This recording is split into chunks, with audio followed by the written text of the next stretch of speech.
ఆయన రక్తము వలన కాబట్టి ఆయన రక్తం వలన ఇప్పుడు నీతిమంతులముగా తీర్చబడి మరింత నిశ్చయముగా ఆయన ద్వారా ఉగ్రత నుండి రక్షింపబడుదుము. ప్రార్థన చేసుకుందాం. పరిశుద్ధుడైన మా తండ్రి, కృప కలిగిన మా దేవ, ఈ సమయంలో నీ వాక్యాన్ని మేము ధ్యానిస్తుండగా వాక్యరూపైన మా తండ్రి, నీ బిడ్డలకు కావలసిన ఆత్మీయ ఆహారం మీరు అందించమని యేసు పరిశుద్ధ నామమున అడిగి వేడుకొనుచున్నాం మా పరమ తండ్రి, ఆమేన్. ప్రియులరా, యేసు క్రీస్తు ప్రభుల వారు మన కొరకు కార్చినటువంటి రక్తం యొక్క విలువ, ఈ లోకానికి యేసు క్రీస్తు ప్రభు ఈ లోకానికి వచ్చారు. ఈ లోకానికి వచ్చిన తర్వాత ఆయన పుట్టిన మొదలుకొని ఎన్నో రకాలైన అద్భుతాలు ఆయన చేశాడు. చిన్నతనంలోనే చనిపోయినటువంటి తనతో ఉన్నటువంటి కొంతమంది ఒక స్నేహితుడిని బ్రతికించాడు ఆయన. ఆ చిన్నతనంలోనే ఒక చెక్క పెట్టెను తయారు చేసి ఆయన దానికి ప్రాణాన్ని పోసి ఎగరవేసిన దినాలు కనబడుతున్నాయి. ఇక్కడ మనం జ్ఞాపకం చేసుకుంటే ఆయన 30 సంవత్సరాలు ఈ లోకంలో ఆయన నివాసం చేస్తూ 3.5 సంవత్సరాల జీవిత కాలంలో ఆయన తన వాక్యం యొక్క శరీరం యొక్క ఉద్దేశాన్ని జ్ఞాపకం చేసుకుంటూ ఆయన ఎందుకు వచ్చాడో ఈ లోకానికి 3.5 సంవత్సరాల కాలంలో తన సేవా జీవిత కాలాన్ని చాలా జాగ్రత్తగా ఆయన ముగించుకున్నాడు. మనము కూడా బ్రతుకుతున్నామనంటే ఒక చక్కటి అనుభవం మనకు ఉండాలి. మన బ్రతుకులాంటి ఎందుకు బ్రతుకుతున్నామంటే చాలామంది సంసారం ఇక ఎంతసేపు సంసారం బెడ్లో ముసలోళ్ళు అయిపోయిన తర్వాత నాయన ప్రభువా నీ రాజ్యానికి తీసుకో తండ్రి బాబా. ముందరేమో వయసు ఉన్నంతసేపు సంసారం, పిల్లలు, అత్యంత ఐశ్వర్యమా, ముసలోళ్ళు అయిపోయాక బాబా నాయన నా బిడ్డలతో తల్లదు, నన్ను ఎవరు నా జోలికి ఎవరు వస్తలేదు, నువ్వు ఒక్కడ ఉన్నావు ప్రభువా తెంగరోడు. ఉన్నంతసేపు ఇచ్చినా కొట్టారు నా బిడ్డలు, నన్ను ఇచ్చినా తిట్టారు, పెట్టినా తిట్టారు, పెట్టబోయినా తిట్టారు ప్రభువా. నువ్వు ఒకడున్నావు మహా తెంగరోడికి, బాగా తెంగరోడు నాయన. నువ్వు ఏమి ఇచ్చినా ఇవ్వకపోయినా, నిన్ను తిట్టినా కొట్టినా, నీ చెంతకు రాపోయినా, నిన్ను ఏం చేయకపోయినా, అసలు నీ జోలికి రాపోయినా ఆకారిని ప్రభువా అంటుంతోటే అబ్బా ఎంత బాగా కరిగిపోతావు నాయన తండ్రి, నువ్వు తప్ప ఏంటి లాస్ట్లో మళ్ళీ ఇది. ఇప్పుడు నేను మాట చెప్పనా, మొట్టమొదటి నుంచి మొక్కై ఏం మాట్లాడరేంట్రా,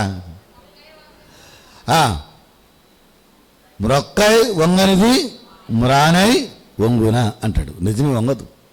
మొక్కేమో వంగదు, మాను అరే మొక్కే వంగకపోతే మానే వంగుద్దండి. అర్థం చేసుకున్నారా? అయితే ఇక్కడ రాయవలసిన మాటలు ఒక చక్కటి అర్థం ఏంటంటే, నీవు యవన కాలం నుండి దేవుని దగ్గర పట్టబడకపోతే, యవన కాలం నుండి దేవుని అంత విశ్వాసం ఉంచకపోతే, యవన కాలంలో నుండి నీ జీవితాన్ని సరి చేసుకోకపోతే, నీ వయసు అంతా అయిపోయిన తర్వాత, అన్నీ అయిపోయాక ముసలితనం వచ్చేసిన తర్వాత ప్రభువా అంటే ఎలా కుదురుతుంది? అలాగేం కుదరదు. అంటే కొన్ని మిమ్మల్ని సరిచేసే మాటలు కొన్ని చెప్తారు కొంతమంది. ఏం చెప్తాం? ఏం పర్లేదమ్మా నీకు ఎందుకు, నువ్వు ప్రభువాను నీకు ఎందుకు, ఆయన వచ్చేదాడని వస్తాడు, రాకుండా ఉన్నాడు.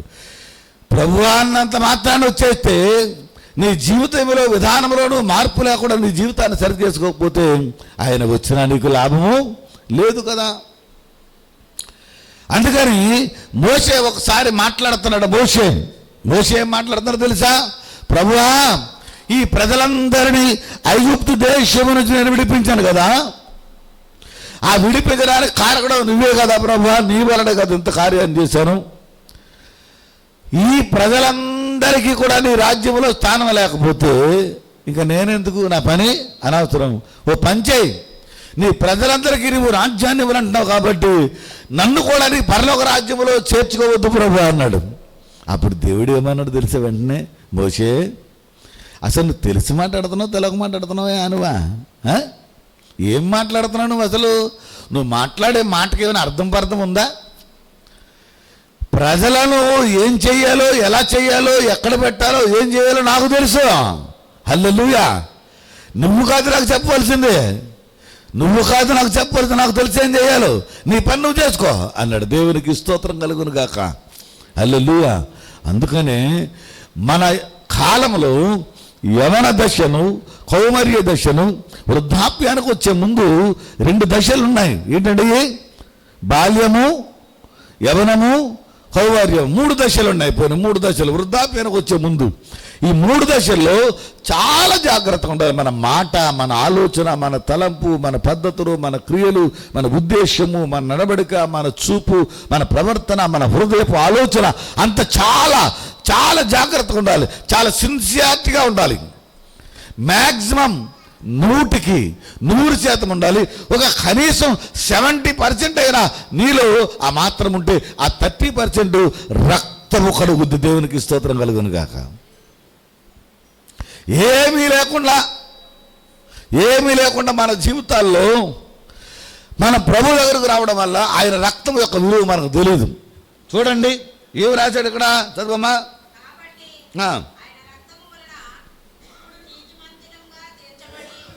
కాబట్టి ఆయన రక్తం వలన కలిగేటటువంటి లాభం ఏంటి అని ఇప్పుడు నువ్వు ఆలోచిస్తే, ఆయన రక్తము నువ్వు చేసిన పాపమును కడుగుద్ది. దేవునికి స్తోత్రం కలుగును గాక.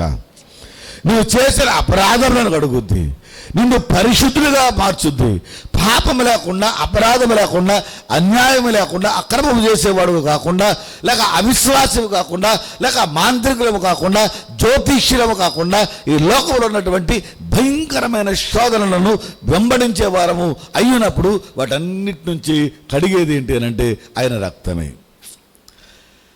ఆయన రక్తము. ఆయన 33.5 సంవత్సరాల కాలంలో, 3.5 సంవత్సరాల కాలంలో, 1/2 సంవత్సరంలో మనం ఆలోచన చేసుకుంటే ఆయన రక్తాన్ని గార్చాడు. మీరు గమనించండి, 33.5 సంవత్సరాల కాలం అంటే అదే ప్రాయం అండి, మంచి యవన ప్రాయము. దేవునికి స్తోత్రం కలుగును గాక. హల్లెలూయా, హల్లెలూయా. మ్యాక్సిమం 40 వరకు ఏమంటారు, 40 లోపు అంతా యవన దశ. ఎక్కడి నుంచి? 14 సంవత్సరాల వయసు దగ్గర నుంచి స్టార్ట్ అయిన ఈ యొక్క యవన దశ ఎక్కడ దాకా ఉంటుందండి? 40 లోపు. అందుకనే దేవుడు ఏమనండి, యవనస్తులంటే దేవునికి బాగా ఇష్టం. ఈ యవనస్తులేమో ఎవరికి ఇష్టం? యవనస్తులంటే అందానికి ఇష్టం, సందానికి ఇష్టం. తల్లిదండ్రులకి ఎలాగ ఇష్టమేలండి. కాబట్టి ప్రభునందు ప్రియమైన దేవుని సంగమా, ఆయన ఏమంటాడంటే, ఈ దినాన్ని నీ మాటను, నీ ఉద్దేశమును, నీ పలుకును, నీ ప్రవర్తన మార్చుకో. ఫస్ట్ ఆఫ్ ఆల్ నీ తీరువంతా మార్చేసుకో. ఈ లోకంలో ఎంతకాలం బ్రతుకుతావు అలాగ సంసారం, అబద్ధము, మోసము, దరిద్రత, అన్యాయం, అక్రమం ఎంతకాలం మనం జీవిస్తున్నాము, రైట్. కానీ నీవు చనిపోయేటప్పుడు, ఒకవేళ రాబోతున్న రాకడ సమయంలో నువ్వు తీర్పులోనికి వెళ్ళిపోతావు. కాబట్టి తీర్పులోనికి వెళ్లకుండా ఉండే ముందు ఏముంటుంది అని అంటే మనం జ్ఞాపకం చేసుకోవాలి. మనకు ఒక భయంకరమైన పరిస్థితి అక్కడ రాశాడు. చూడండి, చదవండి. ఉగ్రత. ఏంటమ్మది? ఉగ్రత. రాబోతున్న కాలంలో భయంకరమైన ఉగ్రత నుంచి నువ్వు తప్పించబడతావు. ఆ ఉగ్రత ఏంటి నీ జీవం మీదకి? ఆయన కోపం. ఉగ్రత అనేది ఆయన కోపం ఎందుకు వస్తుందంటే, నువ్వు చేయవలసిన పనులు సరిగ్గా చేయలేనప్పుడు, ఉగ్రత నీ మీదకు వచ్చినప్పుడు నువ్వు నరకానికి వెళ్ళిపోతావు. ఆ నరకానికి వెళ్లకుండా నీ జీవితాన్ని సరి చేసుకుంటే ఆయన రక్తము ఆల్రెడీ సిద్ధంగా ఉంది. ఐఆమ్ రెడీ అంటుంది. నేను రెడీ. నువ్వు రెడీ అయినా? నువ్వు మనసును మార్చుకుంటావా? నీ ఉద్దేశాన్ని మార్చుకుంటావా? నీ తలంపును మార్చుకుంటావా? నీ జీవితాన్ని మార్చుకుంటావా? నువ్వు సరి చేసుకుంటావా? ఈ లోకంలో రైట్ సంసారం చేసుకో, కానీ సంసారం చేసుకుంటూ భార్య భర్తతో ఉంటూ, భర్త భార్యతో ఉంటూ, భార్య భర్తలు బిడ్డలతో ఉంటూ, బిడ్డలు భార్య భర్తలు కలిసి ఇల్లు వాకిళ్ళు సమస్త కొనుక్కుంటూ కట్టుకుంటూ, ఉద్యోగాలు చేసుకుంటూ, వ్యాపారాలు చేసుకుంటూ, మరి నన్ను మర్చిపోతే ఎలాగా? అబద్ధాలు ఆడితే ఎలాగా? మోసం చేస్తే ఎలాగా? అన్యాయం చేస్తే ఎలాగా? అక్రాలు చేస్తే ఎలాగా? వీటి వలన నీ కలిగిన సంపద, నీ కలిగిన గౌరవము, నీ కలిగిన మర్యాద అంతా కూడా ఒకనాడు నాశనం అయిపోతుంది అన్న సంగతి నువ్వు ఆలోచన చేయాలి కదా. ఇప్పుడేదో అయిపోతుంది అనుకుంటే ఇప్పుడు రోజులు నీకెందుకు? ఆఫ్టర్ ఈ రోజులు ఎంత? ఎప్పుడు చనిపోతామో ఎప్పుడు బతుకుతామో ఎవరికి తెలియకుండా పోతున్న రోజుల్లో మనం ఉంటే ఇంకా ఎందుకు దాని గురించి ఆలోచన చేస్తావు? రాబోతున్న కాలం గురించి ఆలోచించి యుగాలు యేసయ్యతో నువ్వు జీవించాలి కాబట్టి దాని గురించి నువ్వు ఆలోచన చేయడం నేర్చుకో. దీని గురించి ఆలోచన చేయొద్దు. ఒకటి, అప్పుడు నీ ఆలోచన సరి చేసుకుని నమ్రతగా, నిమ్మలంగా, ప్రశాంతంగా, పగలు ద్వేషములు కలహాలు లేకుండా ప్రశాంతంగా నీ జీవితాన్ని సరి చేసుకుని సమాధానయుక్తంగా నువ్వు ఉన్నప్పుడు ఆ రక్తం సిద్ధమైంది కాబట్టి నీ జీవితాన్ని కడుగుద్ది. దేవునికి స్తోత్రం కలుగును గాక. ఫస్ట్ ఆఫ్ ఆల్ ఉగ్రత నుంచి నువ్వు తప్పించబడతావు. చాలు. అసలు ఆ ఉగ్రత నుంచి నువ్వు తప్పించబడ్డావంటే నిన్ను మించినటువంటి మానవుడు ఈ లోకంలో లేడు. ఉగ్రతను తప్పించబడము ఎవరి వశమవుద్ది? అసలు నువ్వు ఆలోచన చెయ్యి. ఏమండి, నాలో కాలంలో ఎంతమంది 9 తరాలకు సంబంధించిన మనుషులు ఉన్నారు. ఎన్ని తరాలమ్మా? 9 తరాలైంది. అప్పటికి 9 తరాలకు మించిన మనుషులు అందరిలో ఒక్క కుటుంబమే రక్షించబడ్డం చాలా, అది మనము ఊహించలేంది. మరి ఈ రోజుల్లో కూడా నువ్వు కూడా అలాగే ఉంటే ఎలాగా? ఏదో ఒక కుటుంబం రక్షించబడదంటే నువ్వు కూడా రక్షించబడతాను అనుకోవడం కష్టం, తప్పది. నేను రక్షించబడిపోతాను, నాకు ఏదో ఉందలే అనుకుంటాం, చాలా పొరపాటు. ప్రభువా, నేను పాపని, ఏమో నాకు తెలియక ఏ పాపం చేశాను, తెలిసే పాపం చేశాను. నాయన తెలిసి చేసిన పాపాలు కొన్ని, తెలియక చేసిన పాపాలు కొన్ని, పర్వాలేదులని చేసిన పాపాలు కొన్ని, ఇలా చేస్తే ఏమవుతుందని చేసిన పాపాలు కొన్ని, చేయడం వల్ల నష్టమేంటని చేసిన పాపాలు కొన్ని, వాళ్ళు చేస్తే లేదే నేను చేస్తే వచ్చిందా అని చేసిన పాపాలు కొన్ని. ప్రభువా, ఈ పాపాలు వాళ్ళ చేస్తే లేకపోతే లేదా నేను చేస్తే వచ్చిందా? సంఘమంతా చేస్తే లేదా నేను చేస్తే వచ్చిందా? దేశమంతా చేస్తే లేదా నేను చేస్తే వచ్చిందా? లోకంలో అసలు ఇలాంటిది ఉంది కదా, దాని గురించి ఇంకా ఆలోచించుకోవడం ఎందుకు? ఇవన్నీ చదువుకునే మాటలు, చదువుకుంటాం మనం ఈ మాటల చేత. దీనివలన మంచి పాపాన్ని తెచ్చేసుకుంటాం. అసలు ఆ పాపము మనల్ని విడిచిపెట్టి వెళ్ళదు. వాటిని ఒక్కసారి ఆలోచన చేసి విడిచిపెట్టే. వద్దు బాబు, ఆళ్ళ జోలు నాకు వద్దు, ఏళ్ళ జోలు నాకు వద్దు, వాళ్ళని ఏళ్ళు వంకట్టుకుని బతకవలసిన అవసరం నాకు లేదు. నీవు నాకు ఇచ్చిన దాంట్లో ఆ గుప్పుడు మెతుకులు తింటాను, నీతిగా నిజాయితీగా నేను బ్రతుకుతాను, చాలు ప్రభువా. భయంకరమైన అబద్ధాలు, మోసపు మాటలు, వాళ్ళని ఏళ్ళని మెప్పించి బ్రతికి బ్రతుకు, ఆ బ్రతుకు భయంకరమైన బ్రతుకు, ఆ దరిద్ర బ్రతుకు నాకు వద్దు ప్రభువా. ఒక్కసారి నీ జీవితంలో నువ్వు అలాగూ ప్రభు దగ్గర నిర్ణయం తీసుకుంటే యేసు రక్తము రాబోతున్న ఉగ్రత నుంచి తప్పించబడ్డానికి సిద్ధంగా ఉంది. దేవునికి స్తోత్రం కలుగును గాక. హల్లెలూయా. నీ మాట కోసమే, నీ మనసు కోసమే, నీ ఆలోచన కోసమే, నీ తలంపు కోసమే, నీ నిర్ణయం కోసమే, నీ యొక్క ఉద్దేశం కోసమే ఎదురు చూస్తుంది రక్తం. ఎప్పుడు నువ్వు మార్చబడతావు అప్పుడు నీలోనికి ప్రవేశిస్తుంది. హల్లెలూయా, హల్లెలూయా. తర్వాత ఇక్కడ మనం రెండో మాట చూసుకుంటే ఎఫెసీ 1వ అధ్యాయం 7వ వచనం. ఎఫెసీ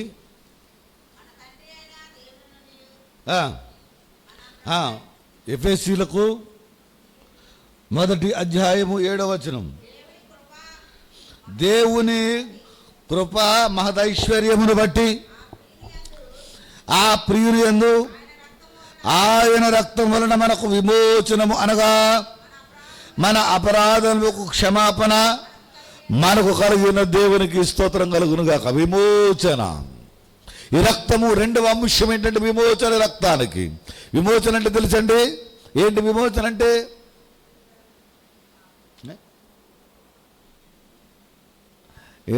ఏంటమ్మా? విమోచన అనగా ఏంటి? విమోచన అంటే ఒకరికి బదులుగా వేరొకరు అనుభవించడము విమోచన. ఒకరికి బదులు వేరొకరు. ఈ విమోచనలో మనమేం చేసాం? దేవుడు మనకేం చేశాడనంటే మనము పాపము చేసాము, ఆ పాపాన్ని క్షమించడానికి యేసయ్య తన రక్తాన్ని కార్చాడు. కాబట్టి ఈ పాపము నుండి ఆ రక్తములో ఏమవుతుంది? పాపము, ఆ రక్తము ఈ పాపాన్ని కడిగి శుద్ధీకరించి పరిశుద్ధపరిచి పాపము లేకుండా, అపవిత్రత లేకుండా, అన్యాయము లేకుండా, అపరాధము లేకుండా చేయడము అనేది దేవునికి సాధ్యమైంది. అందుకబట్టి యేసయ్య తన రక్తాన్ని, తన యవన రక్తాన్ని కార్చడం ద్వారా మనకు విమోచన దయచేసిన దేవునికి స్తోత్రం కలుగును గాక. అంటే ఒక యేసయ్య ద్వారా లేక క్రీస్తు యేసు ప్రభుల వారి ద్వారా మనకు విమోచన, పాపము నుండి క్షమాపణ, పాపం నుండి పరిపక్వత, పాపము నుంచి విడుదల పొందే అవకాశాన్ని యేసయ్య మనకి ఇచ్చాడు. ఎంత గొప్ప ధన్యత! విమోచించబడ్డం మనం అంటే మనము పొందవలసినటువంటి దెబ్బలు, మనము పొందవలసినటువంటి గాయాలు, మనము పొందవలసినటువంటి మరణము లేకుండా ఆయన మరణించి మరణము ముళ్ళును దేవుడు విరిచాడు. దేవునికి స్తోత్రం కలుగును గాక. 1:7 ఇంకో మాట చూడండి. అపరాధములు క్షమాపణ. రెండోది ఏంటండి? క్షమాపణ. దేవుడు అక్కడ మనం మూడోదో జ్ఞాపకం చేసుకుని క్షమాపణ కూడా మనకి ఇచ్చాడు దేవుడు. ఎంత చక్కటి ఆశీర్వాదం అండి. క్షమించబడుతున్నాం. పర్లేదమ్మా, ఒక స్త్రీని దేవుడు క్షమించాడు. పర్లేదులేమ్మా, నువ్వు చేసావు కదా తల్లి, సరే తెలిసావు కానీ ఇక్కడ ఉండేమి చేయకు, వెళ్ళిపో అన్నాడు. అంటే క్షమించబడ్డాడు. అక్కడ దొంగ, సిలువలో దొంగతో మాట్లాడారు. నాయన నేడే నీవు నాతో పరదేశంలో ఉంటావు, ఎప్పటిదాకా చేసావు, ఇప్పుడు చేయను అని కనీసం ఈ సమయంలో, ఈ మరణ అవస్థలు, ఈ భయములు, ఈ బాధలు, ఇక తప్పదు అనే టైంలో కూడా నువ్వు యేసయ్యను అర్థించడం అనేది గొప్ప సంగతే. అది కాబట్టి కొన్ని విషయాల్లో క్షమించడం అనేది యేసయ్యకు బాగా తెలుసు. అందుకని ఇస్కరియోతు ఒక ముందర చెప్పాడు, యోధా, నీ తల్లి గర్భంలో నువ్వు పుట్టి ఉండకపోతే మంచిది. ఎందుకయ్యా డబ్బు కోసం, ఎంతసేపు డబ్బు కోసం వెనకాల తిరుగుతావు? ఎంతసేపు అక్కడ ఒక ఆవిడ అంది, నేను ఇక్కడ భోజనాలు పెడతాను అంది ఒక ఆవిడ. అంటాడు, ఎందుకు భోజనాలు, ఎందుకు ఆ డబ్బులకు ఇచ్చేస్తే ఆ డబ్బులు కొంతమందికి మనం ఏమైనా అలాగేలా సహాయం చేయడానికి బాగుంటుందండి. ఒక ఆవిడేమో అత్తర పట్టుకొచ్చి బద్దలగొట్టి, బుడ్డు బద్దలగొట్టి, ఆయన ఎందుకు అలా పగలగొట్టావు? ఆ డబ్బులు ఇచ్చేస్తే నలుగురు సహాయ సహకారాలు చేయడానికి ఉంటుంది కదా, ఎందుకు ఆ డబ్బులు అలా పాడు చేస్తున్నావు నువ్వు? అత్తరెంత కొనుక్కుంటావు? వేస్ట్ కదా. వేస్తే అత్తరే. ఆయన పాదాలు కడడం వేస్తా, ఆవిడ తల వెంట్రుకలు తోడడం వేస్తా. ఇది తెలుసా అదేంటో అంటే నేను ఎందుకు మాట్లాడానంటే, ఇతను చేసిన ప్రతి పనికి దేవుడే సాక్షి. దేవుడే అన్నాడు, నువ్వు తల్లి గర్భంలో పుట్టి ఉండకుండా ఉండుంటే మేలు.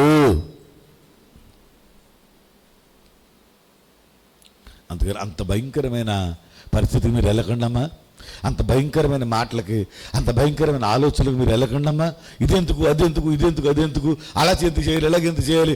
దేవుని పనిలో నేను చేస్తాను, మీరు చెయ్యండి, నేను చేస్తాను, మనందరం కలిసి చేద్దాం, మనందరం కలిసి చేసుకుందాం, అలా ఉండాలి. కానీ నువ్వు చేస్తావా, నువ్వెందుకు, వాళ్ళకి లేకుండా నీకెందుకు, నీకు లేకుండా వాళ్ళకెందుకు, ఇలాంటి మాటలు ఉండకూడదు మన దగ్గర. తప్పది. చేసి వాళ్ళని చేయమని చెప్పాలి, నీవు కూడా చేయడానికి ప్రయత్నం చేయాలి. దీని యొక్క మంచి లక్షణం అదే. క్షమాపణ అనే దానికి నువ్వు ఒకసారి అంటుకట్టబడాలంటే నీ జీవితంలో దేవుని పనిని జరిగించాలి. దేవుని పనిని చేసే వారికి చేయూతనివ్వాలి, వారిని చేయమని నువ్వు ఆసరా ఇవ్వాలి. అవసరమైతే నీవు కూడా నీకు కలిగిన దాంట్లో దేవుని పని చేయడానికి ఇష్టపడి చేసుకుంటూ వెళ్ళాలి. నువ్వు ఎంతో కాలం బ్రతకవని తెలుసు కదా. ఎంతకాలం బ్రతుకుతో మనకి ఆల్రెడీ తెలుసు. మన వయసు అయిపోయే కొద్ది మనకు భయం పడుతూనే ఉంటుంది. మధ్యలో ఇలాంటి లేనిపోని కలహాలు, లేనిపోని కపటమైన పనులు, లేనిపోని డబ్బు కోసం తెచ్చుకునే దరిద్రాలు, బంగారం కోసుకునే దరిద్రాలు, మోసాలు, అసూయలు, ద్వేషములు, పగలు, ఇవన్నీ చేసే పని ఏంటో తెలుసా తల్లి? దేనికోసమైతే అందరిని నిషేధించుకున్నావో, దేనికోసమైతే అందరిని త్రోసిపుచ్చేసావో, దేనికోసమైతే ఎవరి మాట అనకుండా నీవు నీ ఇష్టానుసారంగా బ్రతకవు, అది ఒక రోజున నిన్ను నరకానికి తీసుకెళ్ళి మరణంలో పడేస్తుంది. మరి విమోచన లేకపోతే నీ జీవితానికి ఏమవుతుంది? అందుకని నువ్వు చేయవలసిన పని ఏంటంటే విమోచించబడాలి. కాబట్టి ఒక్కసారి సంపాదన, డబ్బే, బంగారమే, మనుషులమే సంపాదించుకున్న మనము వాటికంటే శ్రేష్ఠులము. దేవునికి స్తోత్రం కలుగును గాక. హల్లెలూయా. వాటిని బట్టి నువ్వు లోబడేదానికంటే అది నిన్ను బట్టి లోబడ్డం చూసుకుంటే అది మేలు. అందుకని దానిని బట్టి అపరాధంలో పడే జీవితం నీళ్ళకు రానియకుండా చూసుకో. దానిని బట్టి పాపం రానియకుండా చూసుకో. డబ్బును బట్టు, బంగారం బట్టు, బూతులు రానియకుండా చూసుకో. మోసం చేయకుండా చూసుకో. అన్యాయం చేయకుండా చూసుకో. అక్రమాలు చేయకుండా చూసుకో. నువ్వు బ్రతకడం కోసం ఒక కుటుంబాన్నో, ఒక దేశాన్నో, ఒక గ్రామాన్నో, సంఘాన్నో పడగొట్టకుండా నీ జీవితాన్ని సరిచేసుకో. కేవలం తినేది గుప్పుడు మెతుకులు. కొంతమంది సేరు బియ్యం తింటారేమో. తింటారా? ఎందుకు తినరు? సేరు బియ్యం తినరా? తినేసి వాళ్ళు ఉన్నారు. ఇంతకుముందు సేరు బియ్యం ఎన్ని బియ్యం వండుతున్నావురా? సేరు అంటే 2 తవలు అంతే. టప తినేసి ఇంకేమన్నా ఇంకేముంటుంది? కొండ ఉంటుంది. కొంతమంది ఇంక ఇప్పటికి బోళ్ళ మంది పొద్దుట మొదలెడి సాయంత్రం దాకా తిండే తిండి. వీడు తిండి తగలే, వీళ్ళు తిండి తగలే, ఇంకా తింటమే పని. తిండి ఏంటో, ఆ గొడవ ఏంటో, ఎదురుతే బర్ర చర బరబర డబ్బ అని తినేస్తాం. తినేసానమ్మా, తినేసాను. ఇంకేమైనా ఉన్నాయా? ఒక ఆవిడ ఉంది నాకు తెలుసున్న ఆవిడ. అలా ఆయన అంటున్నాడు, ఏంటి దీనిగానా అన్నాడు. అలా అంటున్నారు ఏంటండి అన్నాను. తెలుసున్న వాళ్ళు చెప్పని పేర్లు. ఈ ఏళ్ళ నుంచి మొదలెట్టి ఇది బతికిదాకా ఎడితే తింటానే ఉంటుంది. ఆప్టిగా ఉండదంట. అంటే నేను పెట్టలేక సత్తను అన్నారు దీనిక.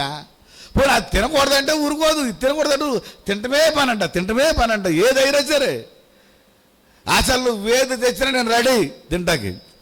మనిషి చూస్తే నడవలేదు, మన చూస్తే సరిగ్గా ఉంటుంది. తింటమే పని, ఇంకదో పని పెట్టుకుంది, పని కింద పెట్టుకుంది ఇంకో ఇంట్లో. కాబట్టి ప్రియులారా, చాలామంది ఇలాంటి పనులు పెట్టుకుంటారు. కాబట్టి నువ్వు క్షమించబడాలి. కాబట్టి తిండిపోతులు దేవుని రాజ్యానికి మాట చెప్పండి అమ్మా. తిండిపోతులు దేవుని రాజ్యానికి వారసులు కాదా? అత్తమాలు పలవ తినేసి వాడు పలవ తినేస్తాడు. ఆ పలవ తినవాడు ఆ పలవ, ఈ పలవ తినవాడు ఈ పలవ, ఫ్రైడ్ రైసులు, నూడిల్స్, ఇక అత్తమాలి ఈ తిండిపోతులు తగల, ఈ తిండిపోతనాలు. ఒకడేమో నూడిల్స్ అంటారు, ఒకలే లాలీపాపలు అంట. ఏంటో మరి. సరే, మొత్తం మీద ఏమైనా సరే పోలే దేవుని కృపను బట్టి. అంటే ఏమేం చేయకూడదో దేవుని మాటలు రాయబడ్డది. మంచిది తినండి, మితంగా మీ ఆకలి తీరుదాకా తినండి, తినొద్దని ఎవరు అనకూడదు. అలాగే తింటాం మానేయడం కాదు. అంటే మితముగా దాని మీదే పడి మనం ఉండకుండా దేవుని యందు విశ్వాసం ఉంచండి. కాబట్టి ప్రియులారా, క్షమాపణ ఉంది. నువ్వు చేసిన పాపానికి క్షమాపణ ఉంది. పాపాన్ని విమోచించుకోవడానికి ఇక పాపము చేయకుండా నేను చెయ్యను ప్రభు అని ఒక మంచి నిర్ణయం తీసుకో. దేవునికి స్తోత్రం కలుగును గాక. కాబట్టి మనం 3 మాటలు చదువుకున్నాం. మొదటి మాట ఏంటి? ఆయన రక్తం వలన ఇప్పుడు నీతిమంతులముగా తీర్చబడి మరింత నిశ్చయముగా ఆయన ద్వారా ఉగ్రత నుండి రక్షింపబడదుము. రోమా 5:9 మన వాక్యాన్ని చదువుకున్నాం. ప్రియులారా, గమనించాలి. కాబట్టి మొట్టమొదటి మాటలో ఉగ్రత నుంచి తప్పించబడతావు. అంతకు మించిన ధన్యత అనే జీవితానికి మరొకటి లేదు. ఉగ్రత నుంచి తప్పించబడ్డావంటే యేసయ్య వడిలో యేసయ్యతో నువ్వు జీవిస్తూనే ఉంటావు. నువ్వు ఎప్పుడు దాకా జీవిస్తావు? యుగాలు జీవిస్తూనే ఉంటావు. దేవునికి మహిమ కలుగును గాక. రెండవదిగా విమోచించబడతావు. అనగా నువ్వు చేసిన పాపం నుండి విమోచించబడడానికి మన యేసయ్య మనకు గుర్తుగా ఆయన పరిశుద్ధమైన రక్తాన్ని, ఎవరి కాలంలో కాచిన ఎవరి రక్తాన్ని మనకు కోసము తారబోసాడు. కాబట్టి దానిలో మనము చేసిన దానికి బదులుగా యేసయ్య ఆయన మీద వేసుకుని ఆయన రక్తాన్ని కార్చి మనకు విమోచన ఇచ్చాడు. మూడవదిగా క్షమాపణ. నువ్వు చేసిన పాపము ఇంకా పదే పదే బ్రతకడానికో, తినడానికో, చెప్పులు కట్టుకోవడానికో, ధరించుకోవడానికో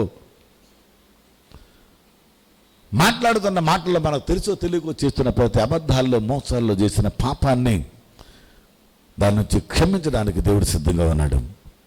ఆయన రక్తంలో, ఆయన శరీరంలో పాలిభాగస్తులవుతున్న మన జీవితాల్లో ఈ మూడు అంశాలకు సరిపడా జీవితం మనలో ఉండాలి. ఒకవేళ దీనికి వ్యతిరేకమైన జీవితాలు ఏమైనా ఉంటే దయచేసి వాటిని మీలోంచి తీసేయండి. యేసయ్య రక్తంలో, యేసయ్య శరీరంలో పాలిభాగస్తులు అవుతుండగా నీ రక్తంతో నన్ను కడుగు ప్రభువా, నీ శరీరం అనే సర్వాంగ కవచాన్ని నాలో ధరింప చేయి ప్రభు అని ప్రభుని అడగండి. దేవుడు మిమ్మల్ని దీవిస్తాడు. కాబట్టి ఈ 3 రకాలైనటువంటి ఈ మాటల్లో దేవునికి వ్యతిరేకమైన మాటలు తీసి పక్కన పెట్టండి. దేవునికి ఇష్టమైన పనితో మీ జీవితాన్ని సరి చేసుకోండి. ప్రార్థన చేసుకుందాం. పరిశుద్ధుల ప్రేమ గురించి మా తండ్రి, కృప గురించి మా యేసయ్య, నీ వాక్యాన్ని మేము విన్నాం. వాక్యానుసారమైన జీవితాన్ని బిడ్డలు మీరు ఉంచండి. దయచేసి అందరూ మోకరించండి. నీ కృప, నీ కాపుదల తోడుగా ఉంచి నడిపించమని యేసు పరిశుద్ధ నామమున అడిగి వేడుకొనుచున్నాం తండ్రి.